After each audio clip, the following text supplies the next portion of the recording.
kwa kuwa nyinyi ndio kiungo, nyinyi ndio mnaoishi na watu kila siku, nyinyi ndio mnazijua shida zetu wananchi, maana sote hapa na sisi tuna masheha wetu.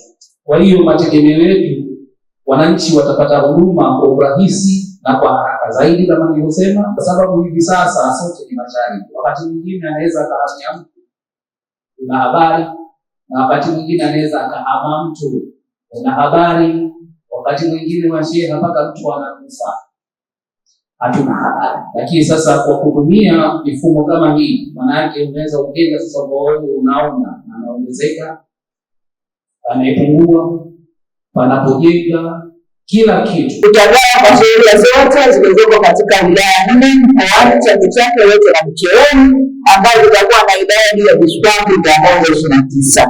Jumla ya vishikwambi vyote mkoa vitakuwa 2, wilaya 4 na sheria 129, ambayo vinafanya hesabu kamili ya 135. Naomba tu tutambue kwamba zoezi hili halikuanza leo. Zoezi hili limeanza tangu 2022 ndani ya agizo la Mheshimiwa Rais Dr. Samia Suluhu Hassan, Rais wa Jamhuri ya Muungano wa Tanzania, ambaye alitutaka sasa kama tunakwenda kidijitali, basi tuanze katika hatua ya awali katika jamii, kwa sababu katika eneo la jamii ndio kwenye watumizi wengi, lakini mwisho wa siku mifumo yote ya serikali inatumika, imeanzishwa, watumiaji ni wananchi.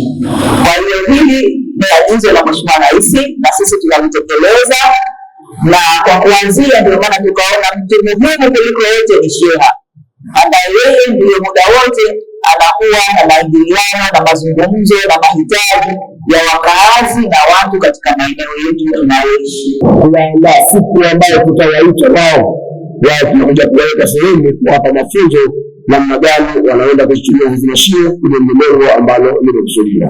Tunaamini na wale wengine ambao hatujaanza hili zoezi, vishikwambi vitatumika vizuri, na kwa sababu sisi serikali tuko karibu kufuatilia na kuendelea kutoa elimu kwa hawa watumiaji, naamini kazi yetu inaweza ikafanikiwa, lakini ndio lengo la serikali ambalo wamepanga linaweza kutekeleza kwa 100%. Zamani ilikuwa tunatumia karatasi kuweka hapo, lakini sasa hivi tunategemea electronic hapa katika vishikwambi ili kuleta mabadiliko sana sambamba na mabadiliko ya ulimwengu.